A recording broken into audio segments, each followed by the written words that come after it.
until I finish. 父は私を人形にした。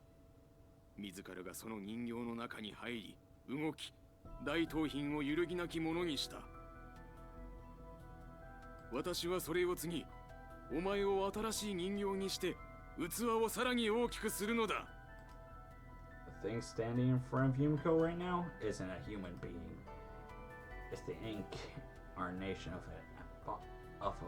an ambition handed down through the decades. A company in the shape of a man trying to swallow her into itself. その大いなる前提の前に、個々の意志などゴミに等しい。そんなものを大切だと説かれたところで、何の考えもない。人間じゃない。うん。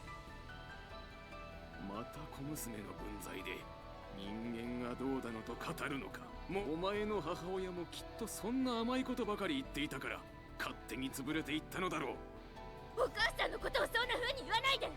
元はといえばあなたが会社の発展のためにあの程度のことすら許容することもできなかった強量な女だ。私が責任を感じることなど何もないだろう。全部やはり嘘。さあ、時間の無駄だ。実力行使に出てもいいが、荒っぽいことはしたくない。As Michigai stands to stand to drop, Yumiko draws back in his refusal.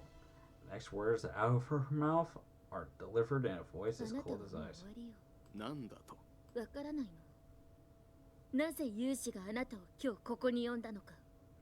なぜ今日でなくてはいけなかったのか。Ichigaki's eyebrow twists ever so slightly. A moment later, with an expression caught halfway between an angry scowl and an amused smile, he answers. そうか。やはりお前たちがやったのか。そうよ。東浜ホールディングスの臨時株主総会。社長の解任動議が今日可決されれば、あなたは社長の座を失う。私を傀儡にして達成するはずのや。There's no anger, no surprise, no scorn or fear. His face is simply blank, as somehow that indifference is more intimidating than any emotion he could have been. Finally, a dry, rattling chuckle emerged from his 何がお throat. かしいの？いいぞ、いいぞ、ユミコ。そうして社会のお勉強をするのか。これからの仕事に役立つな。いや、まさか自ら勉強してくれるとはな。I want to kill him so fucking much. Clapping his hands together with easy confidence, Ichigai responds as if generally pleased by the situation. There isn't the slightest hint of anxiety in his cold, amused そんな eyes. 強がりを言うつもりなの？現実を見てからそんなふざけたことを。強がり。そういうのはきちんと情勢を確認してから言うんだな。Yumiko turns around once more. I'm not gonna let the sadness consume this お thing. 前たちがあの市ヶ谷の女あたりと企んで反対派をまあ子供の革命ごっこがどこまで通じるのか興味半分で見ていたが思った以上に勉強していたようで驚いたよ。 Skipping a little bit more. That's funny. Do I hear a phone? Sorry if I skip forward over that. That's just him boasting of the subtle things that haven't changed. But suddenly, Ichigai grimaces slowly in evident なんだ disappointment. と？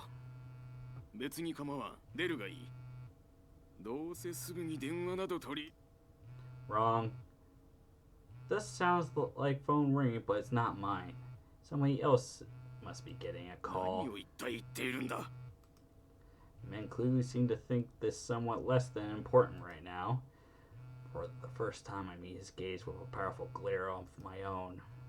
You still don't understand. It's your phone, with a very important call. 私のだと。 W's Michigai reaches up for the pocket of his suit. The instant his hand touches the softly buzzing phone, his bemused expression changes to one of pure surprise. なぜ貴様に分かった？ You didn't think that was all he had up his sleeve, did you? Not important. You should probably answer right away. Take a look at who's calling. なんだと。こんな時にどこの誰が。 Uttering complaints to himself, Michigai glances down at the screen. His face stiffens instantly.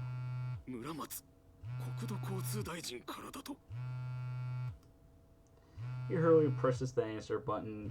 His attention now focuses solely on the phone. The rest of us no longer seem to even register. もしもし、村松大臣ですか。榊です。榊でございます。 There's a good reason why I'm smiling. And also, やっと出てくれましたか、榊さん。あ、申し訳ございません。ちょうど今お話ししておりました総会。その総会のことで連絡があってね。手短に言うよ。はあ。事情が変わってね。君を支援することはできなくなった。すまないが、潔く社長の座を降りてくれたまえ。まあ、心配しなくとも相応の名誉職ぐらいは用意しておくから、それで納得するんだな。そんな、どういうことですか、大臣。あんたも面倒な部分に触れたもんだ。同情するよ。大臣、待ってください。どういうことですか。浜根さん。はい。解任賛成が。風見さん。今天音さんから連絡があって、社長の解任動議が可決されたと。様子見だった企業も次々と解任賛成に回り、最終的に8割の票を集めたそうです。I nod casually to acknowledge Sashi's report. Thought as much, just how JP told me it would play out. Entirely on the other hand of the emotional spectrum, Michigaki stands before me in stunned, furious disbelief. It's hard to believe he's the same man who was so full of confidence before that phone rang. Squeezing his phone with a quivering hand, he glares at me with an expression full of undisguised wrath. お前ら、なぜだ。どうしてそんな。 Shouldn't it be obvious, you dirtbag? Reminds me of Yumiko's reaction when I brought her here yesterday. The man simply can't process the situations he's found himself in. I'll explain. Stepping out protectively in front of Yumiko, I approach her trembling father. It's just as you said, no matter how much a group of children struggle, it's fundamentally ridiculous to imagine they could stage a large-scale cooperative conflict. Convincing the opposition to move would have been nearly impossible unless people holding genuine power were leading the charge. However, there was one lever which could undoubtedly move even those deeply cautious men. An organization possessing tremendous influence and the largest stockhold in the East Beach Group. Once JP obtained a route to them through a certain connection of hers, our victory was all but assured. They were the focus of our attention from the very start, but as I'm sure you know, it never hurts to be doubly cautious in this sort of thing. That's why we attacked the problem from so many angles over the last year. After all, we were up against Sakaki Michigaki. If we spent all our time messing with the Ministry of Infrastructure, I expected you would catch on and devise a counter-strategy. JP's connection had overwhelming influence over the ministry, but Michigaki might still have managed to turn the tables on us if our movements were exposed in the early stages. We needed to set the wheels in motion without tipping him off to our real plans until the very last moments. That was the primary objective of all our movements. Therefore, we started building ourselves a pseudo majority, knowing full well it would fall apart in the end. We let you see a bunch of children sniffing around, gave you a nice, easy target to undermine. 反対派と妙な動きをしていたのはフェイクだったということか。 Exactly. そんな。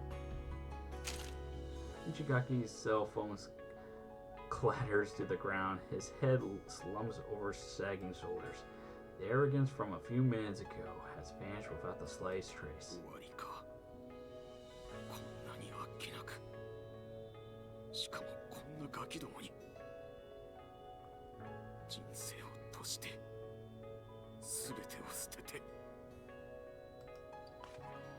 Uttering reproachful words, and no longer in particular, he drags himself back to his car and climbs slowly inside.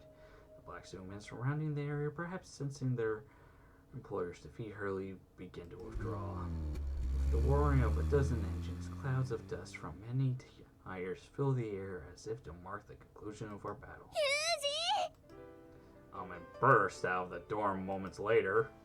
Makina and Michiru follow in her wake, their faces overflowing with joy.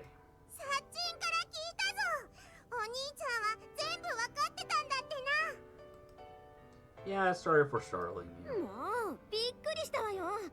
最初からそういう仕込みだったなら言っておいてくれればよかったのに。はい、私も連絡を受けた時は寿命が縮む思いでした。あんたが言うぐらいだから相当なもんよね、サチ。ともかくこれで晴れて榊さんは自由の身なのよね。Yeah, sorry about the drama, Yumi. Just like the others, Yumiko's face is filled with relief at our come from behind victory. Or so I imagine, but when I turn around, I find something else entirely. Yumiko's turned her head in a different direction from the rest of us. Now it's still quiet, and then before she gazed off into the distance. Thank you guys. Can head back inside before us? I turn to our friends, who nod quickly and return to the door. After watching them all enter the building, I fix my eyes on Yumiko once more. Her face is fixed in the direction that group of cars disappeared. The eyes of Saki and Michigaki, only daughter, are quietly gazing after the man who stayed her bitter enemy until the very end. Yumiko. I call out to her name once more, but Yumiko doesn't move, and her expression doesn't change. She's not crying, it doesn't look like she's grieving. Her face is simply lonely. Clouds of dust that have been dancing through the air eventually fade away as the wind carries them out to sea. Familiar campus has returned to a familiar state, and still Yumiko stands rooted to the spot. As I watch her from behind, I hear the cry of a kite overhead, like a shrill note of a flute. A small black bird of prey glides serenely past us, making its way to the ocean, just like the one I saw on the rooftop of this dorm once. It's a painfully normal summer scene, almost as if someone's trying to remind us of how small our struggles are, how insignificant our hatred is.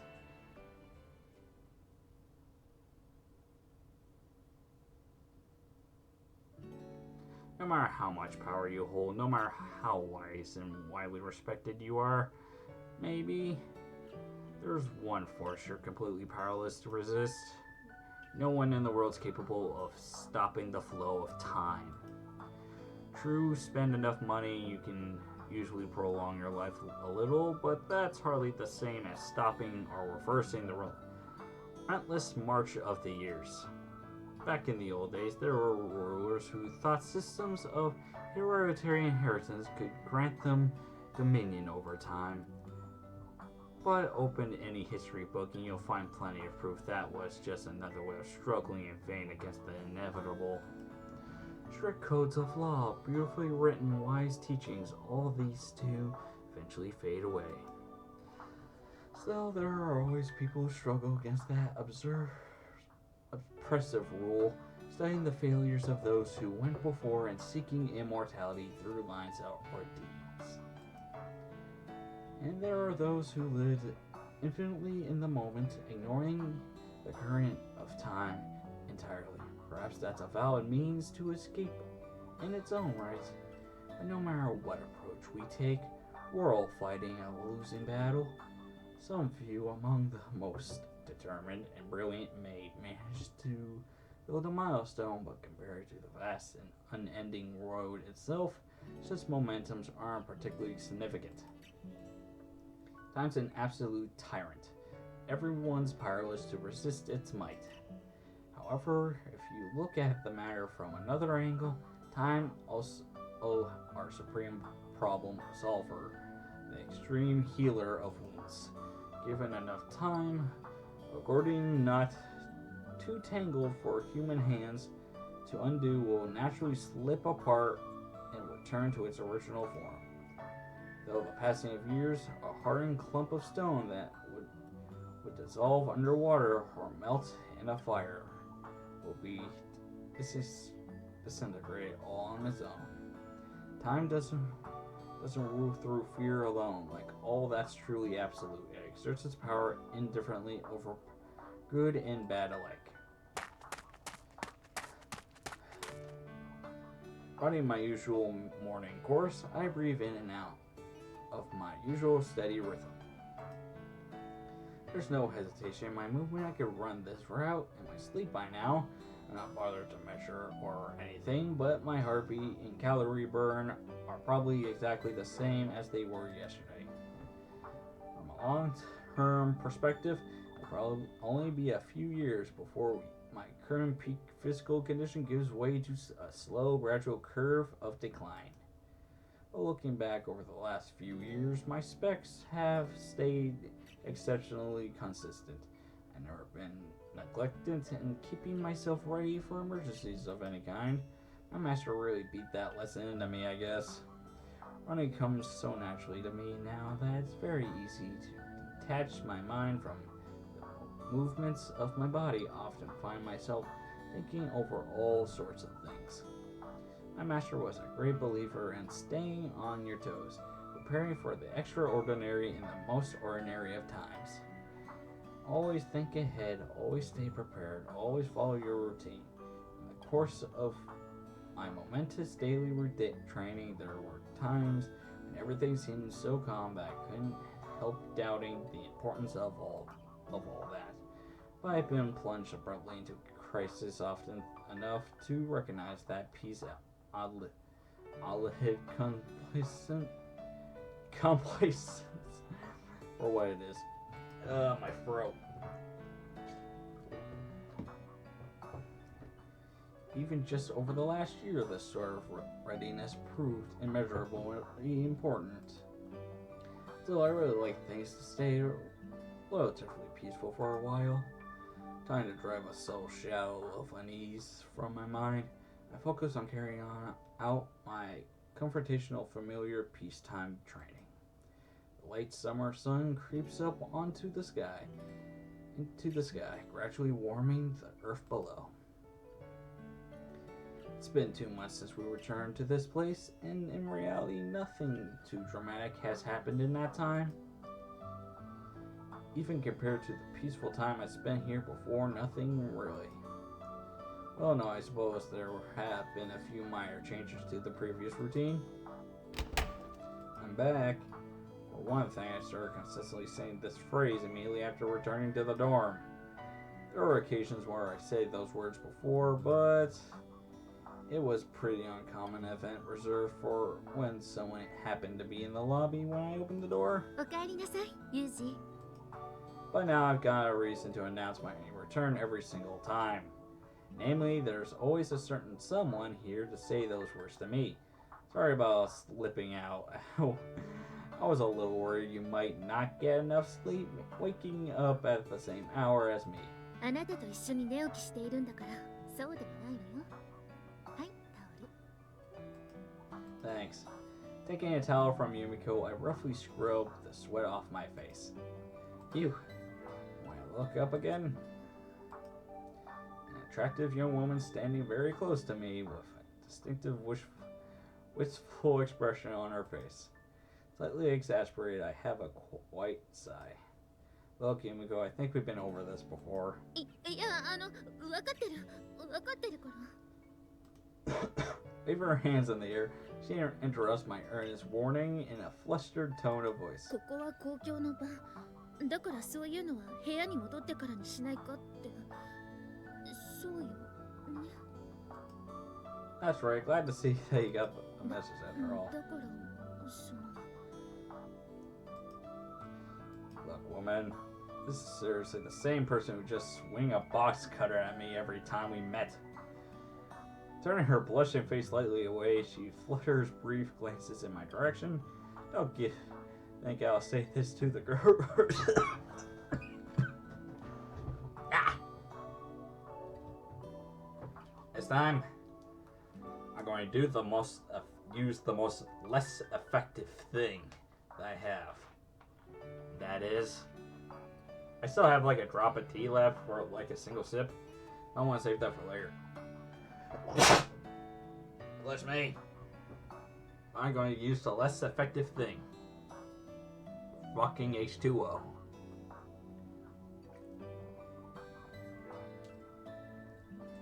Although I would like to give a shout out to Delirious, that would just be ridiculous.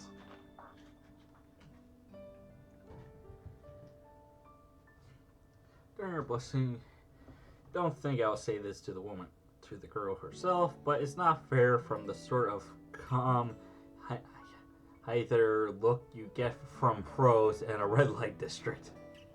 I mean, yes, I do understand this is a product of sincere affection, but seriously, when a girl is this blatant about it, it's hard not to get suspicious. Something Machina told me once comes to mind. To wit, women are the Kudari tribe, are a pain in the ass. They're not used to showing affection, so once they do go sweet, they'll give everyone in a 3-mile radius cavities. I said giving her the cold shoulder would just be making more trouble for myself in the long run.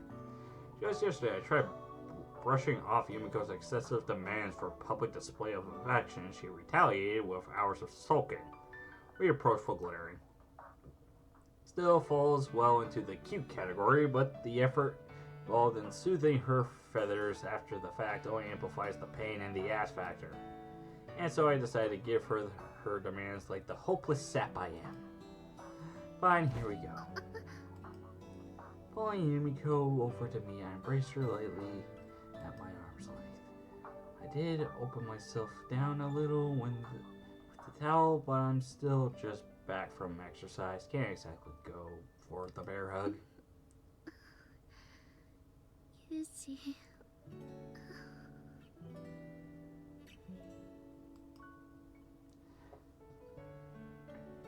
Also, I'm confused whether or not this is actually the way it is. Hold up, Anif. Nope, it was.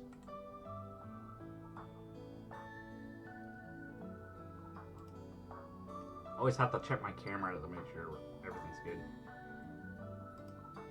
As if to say, the hell with your thoughtfulness, the woman drives forward and nuzzles her pretty face against my chest. Already in heat first thing in the damn morning. I think you're aware, but I think of stink. But I kind of stink right now. Don't cling to me like that.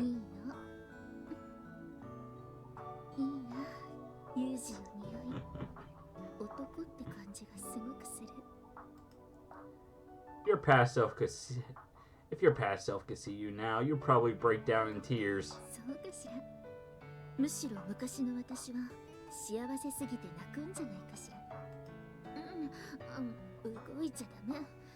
じっとしてて。 Honestly. Hey, Yumiko. Charming as it is to watch you get drunk off my body, I think it's time for you to back off now. 何よ。もうちょっと堪能させなさいよ。いつ触っても飽きないな。この熱い胸板。 Well, I don't personally mind if you want to continue grunting in satisfaction while following my pecs. I recommend taking a look behind you first.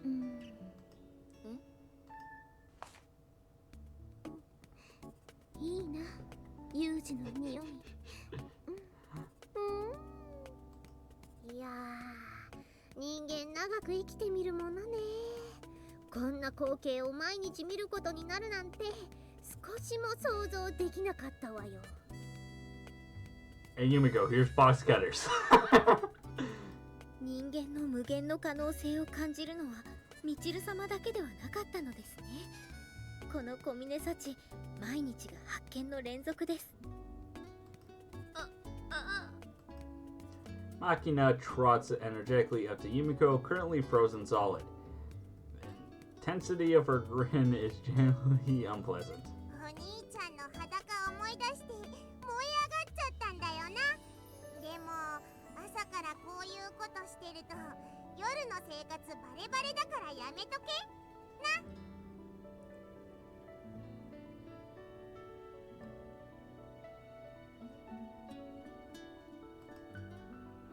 Thumping Yumiko's shoulders in a companionable way, she barrages her with merciless words. The young woman in question, her hand still frozen pitifully in the air where my chest had been, looks around the lobby like a high school drama student doing her best imitation of a robot. ああ、朝から脂っこいの見ちゃったせいで胸焼けしたわ。戻ろう戻ろう。そうですね。榊さん、どうもごちそうさまでした。Way to ruin the moment. Way to ruin the moment.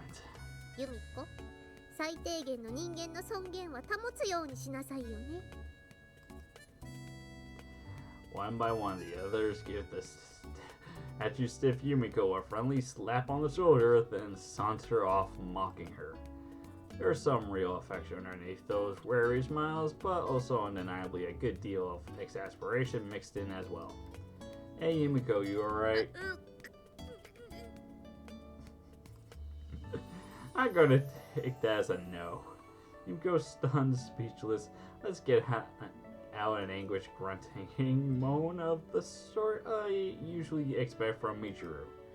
We actually had more than a few incidents like this over the last 2 months, but today was exceptionally bad. Well, I try to warn her. Maybe that will be a bit of a lesson to the girl. Can only pray she finally cut down on the public dairy somewhat. Birthday Yumiko, I'm going back to my room now, alright? Shaking her head with a smile, I head back to my room.